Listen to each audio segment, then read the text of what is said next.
ആരോഗ്യ ഇൻഷുറൻസ് പദ്ധതി അത് എല്ലാ മലയാളിയുടെയും അല്ലെങ്കിൽ കേരളത്തിലുള്ള മുഴുവൻ ആളുകളുടെയും ഒരു അവകാശമാണ്.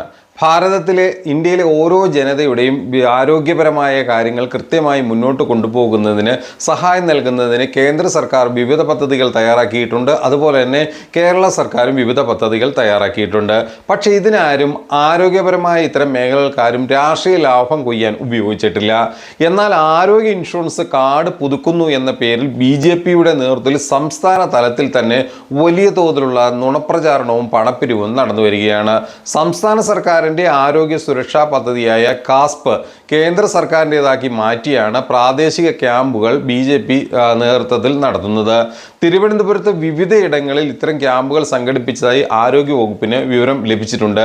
തദ്ദേശ സ്വയംഭരണ സ്ഥാപനങ്ങളിലെ BJP അംഗങ്ങളുടെ വാർഡുകൾ കേന്ദ്രീകരിച്ചാണ് കൂടിയ തോതിലുള്ള ഇത്തരത്തിലുള്ള ക്യാമ്പുകൾ നടക്കുന്നത്.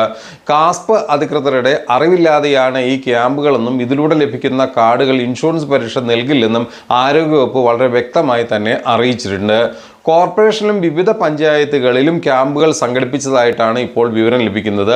ഇത്തരത്തിൽ വ്യാജ കാർഡുകൾ വിതരണം ചെയ്യുന്നവർക്കെതിരെ ഉടൻ നടപടിയെടുക്കുമെന്ന് ആരോഗ്യ വകുപ്പ് അധികൃതർ അറിയിച്ചിട്ടുണ്ട്.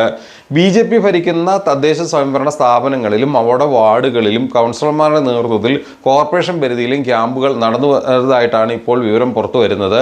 ആറ്റിങ്ങലിൽ വിവിധ പഞ്ചായത്തുകളിലായി BJP വാർഡംഗങ്ങൾ ക്യാമ്പിന് നേതൃത്വം നൽകി എന്നുള്ള വിവരങ്ങളും പുറത്തു വരുന്നുണ്ട്.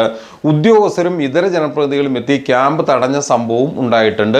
ഒരാളിൽ നിന്ന് 50 രൂപ ഈടാക്കി ആധാർ വിവരങ്ങൾ അടക്കം ശേഖരിച്ചാണ് വ്യാജ പ്രചാരണം.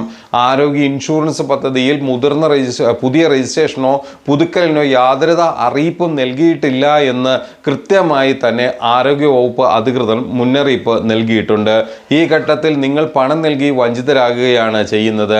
കേരള സംസ്ഥാനത്തുള്ള കോടിക്കണക്കിനായ ജനങ്ങളിൽ നിന്നും 1 രൂപ വെച്ച് പിരിച്ചാൽ പോലും എത്ര കോടികളാണ് പിരിയുക.